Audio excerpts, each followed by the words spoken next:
सामान्यतः आप इस बात को जानते हैं कि उन्हें 3 कैटेगरीज में वर्गीकृत किया जाता है: सामान्य, संवेदनशील, अति संवेदनशील।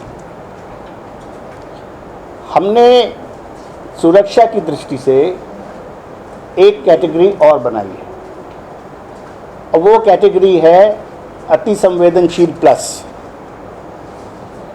यानी कि जितने भी पोलिंग स्टेशंस हैं या पोलिंग सेंटर्स हैं या स्टेशंस हैं, और उनमें जो अति संवेदनशील वर्गीकृत किए गए हैं, उसमें भी जो और अधिक संवेदनशील है, ऐसे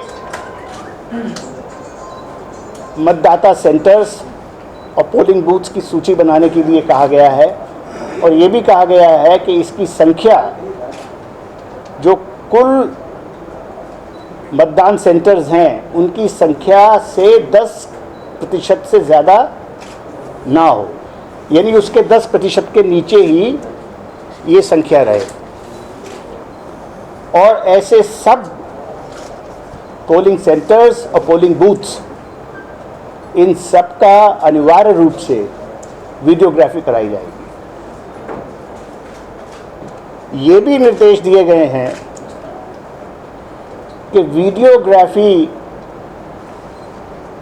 मतदान प्रारंभ होने से और मतदान की समाप्ति तक निरंतर कराई जाएगी। ये इसलिए किया गया है, चुनाव को और अधिक पारदर्शी, निष्पक्ष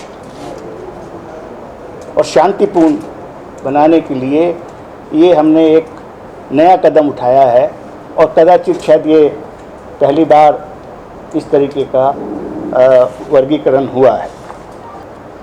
सुरक्षा की दृष्टि से जो पुलिस का डिप्लॉयमेंट है, उसमें जो हमारा डिस्ट्रिक्ट सिविल पुलिस है, उसका 70% फोर्स को हमने निकाल के चुनाव की ड्यूटी पे लगाया। 30% फोर्स थानों में ही रहेगा।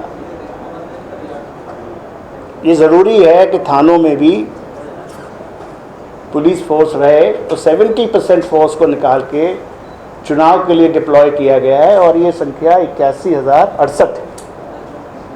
इसी प्रकार inter district civil force, civil police और ट्रेनिंग सेंटर्स पे जो हमारी जो पुलिस फोर्स है उसके लोग प्रशिक्षण ले रहे हैं, यहाँ से 4,676 और 36,741 ये लोग हम चुनाव ड्यूटी पर लगाएंगे। इसके अलावा जो ऑक्सिलरी हमारी फोर्सेस हैं, जैसे 93,000 होम गार्ड्स हैं, 1,05,000 चौकीदार हैं, विलेज चौकीदार हैं, तकरीबन 13,000 हमारे पीआरडी जवान हैं, इन सबको भी चुनाव की ड्यूटी पे लगाया जाएगा। और तकरीबन 139 कंपनीज जो हैं पीएसी की, वो भी चुनाव ड्यूटी पे डिप्लॉय की जाएंगी।